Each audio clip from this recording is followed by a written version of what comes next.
them! Destroy them at once! Surprise, honey.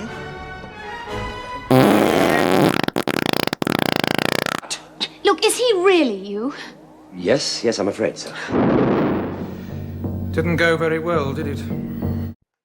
No, that's an understatement, Colin. It was an excremental smear, an absolute diabolical mess not worthy of what went before. Oh dear, oh dear.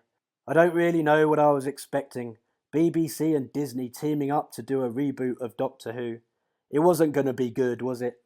Two broadcasters who put their political messaging and activism, wrap it in a nice little bow and present it as entertainment. With these guys, the message comes first, second and third, and the story is a little dot somewhere off in the distance. These are without doubt two of the most vicious and Machiavellian adversaries the Doctor has ever faced off against. Could these broadcasters be the final nemesis who would kill off the Doctor? Could they do what Davros, the Daleks, the Cybermen, the Master have failed to do over 60 years?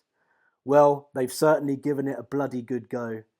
The first 2 episodes of this series has to be one of the worst things I've ever seen. I almost soiled myself laughing at how cringingly bad it actually was. I say I watched 2 episodes. If I'm being honest, it was more like 1 episode and 10 minutes of episode 2. It was when this character turned up that I realised I couldn't take it anymore. I remember when Doctor Who used to employ people who could actually act. I can't imagine for the life of me why BBC hired this person, but one thing is clear. Whoever they are, they can't act their way out of a wet paper bag. I thought I might do some serious damage to myself if I continued to watch this steaming pile of excrement. To be honest, if I could unsee it, I would. I suppose I should be thankful. After all, at least in this episode, the Doctor deigned to wear clothes this time. Although the trousers he's wearing are so tight, it looked like he might actually ingest them at some point. Of course, Ncuti Gatwa has not only taken flack for being a crap Doctor, but he has also isolated a lot of the fans by insulting them, telling them to go away and touch some grass.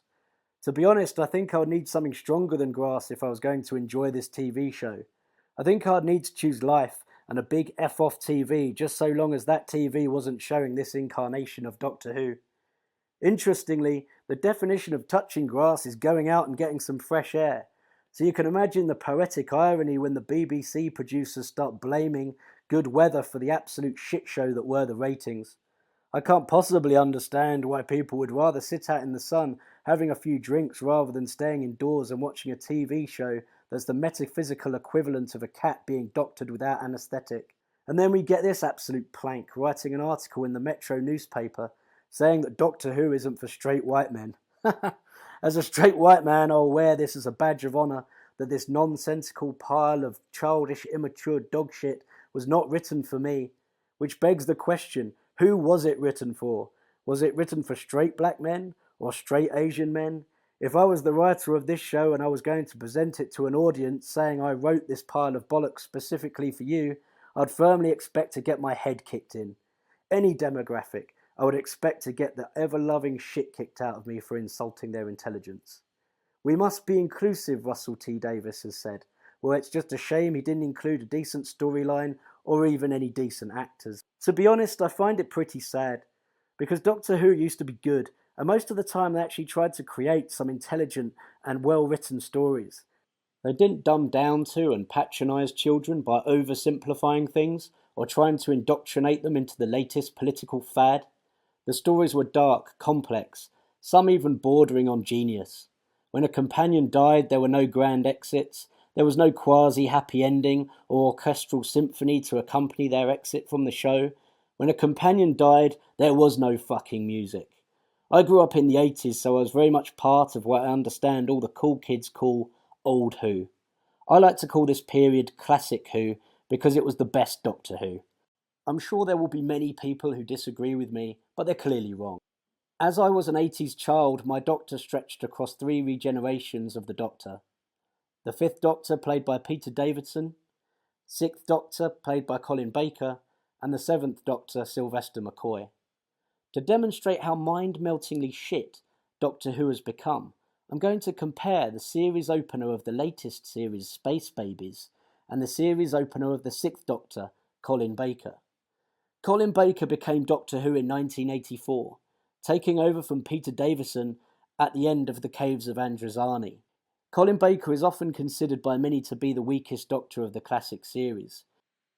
His stories were often criticised for being too violent by conservative TV critics, but I absolutely loved them.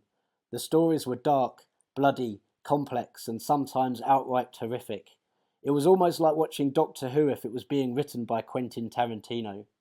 Colin Baker's series opener was called Attack of the Cybermen, and despite being considered one of the weakest episodes of the classic Who era, the story is still 1,000,000 times better than the dog shit that was served up to us in Gatwa's series opener.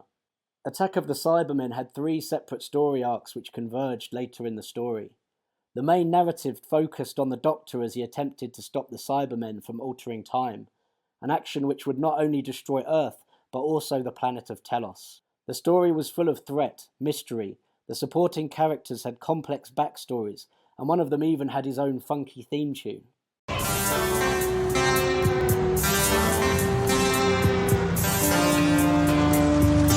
The episode also featured witty back-and-forth banter between the Doctor and a character named Lytton, a ruthless assassin who the Doctor despised because he had killed for the Daleks in a previous episode.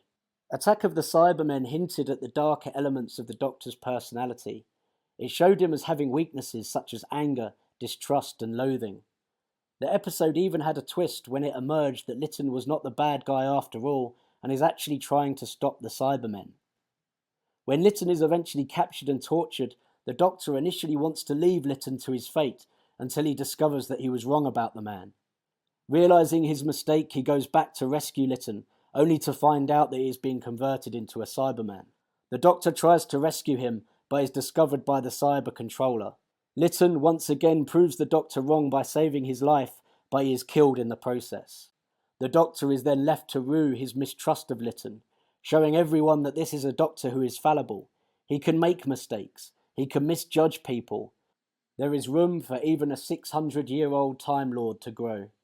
I don't think I've ever misjudged anybody quite as badly as I did Lytton.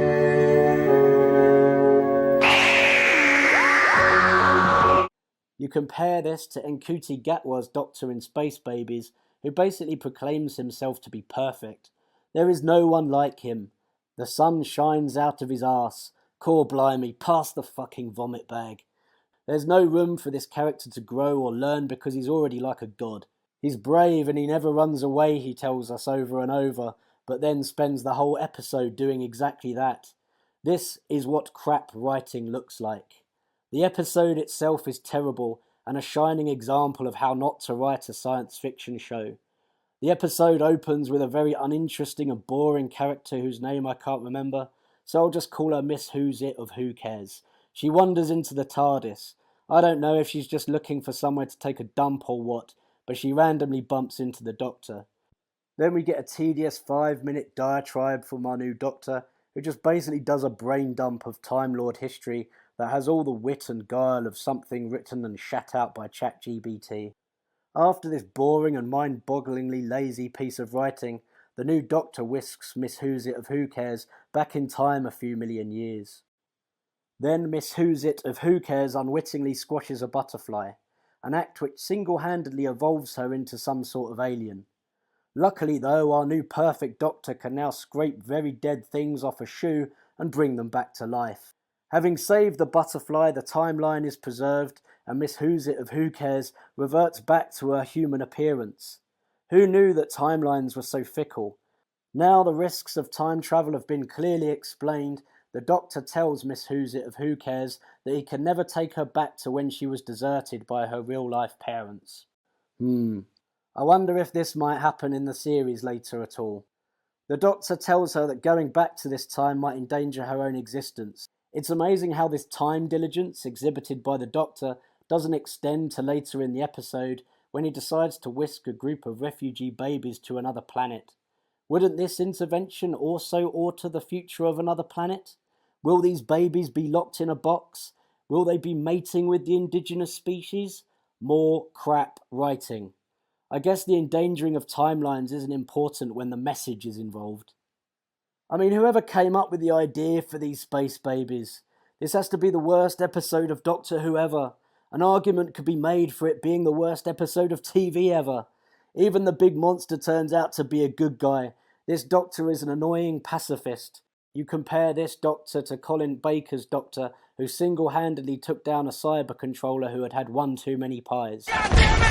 Waste the motherfuckers! Let's rock!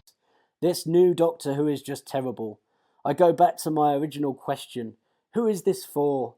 I can't think of any time in my youth when I would have been entertained by this dank tuft of rectal pubic hair. Even as a 4-year-old, I would have found this story condescending and patronising. It's just terrible. I'm not even sure coma patients could tolerate this. How many times did they want to say the word space babies? It would have been a great drinking game. Even the most hardened drinker would have been smashed after 5 minutes. As for Ncuti Gatwa playing the Doctor, to call this guy an overactor would be an understatement. He prances around like a preening narcissist. It's clear he hasn't watched Doctor Who before, and I'd be willing to bet he doesn't care if the show tanks as long as he gets his paycheck. I don't know why we needed a Doctor who wears his sexuality like a coat. It was equally as crap when we got Chris Eccleston and David Tennant's implied romance with Rose. It just shows the modern writers never really understood the original character.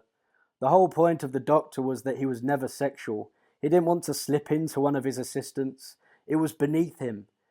He was an alien and not guided by the contents of his trousers. To be honest, I hope the ratings of this show continues to tank. It deserves to sink into oblivion for stealing the name of a once great show just to push an agenda.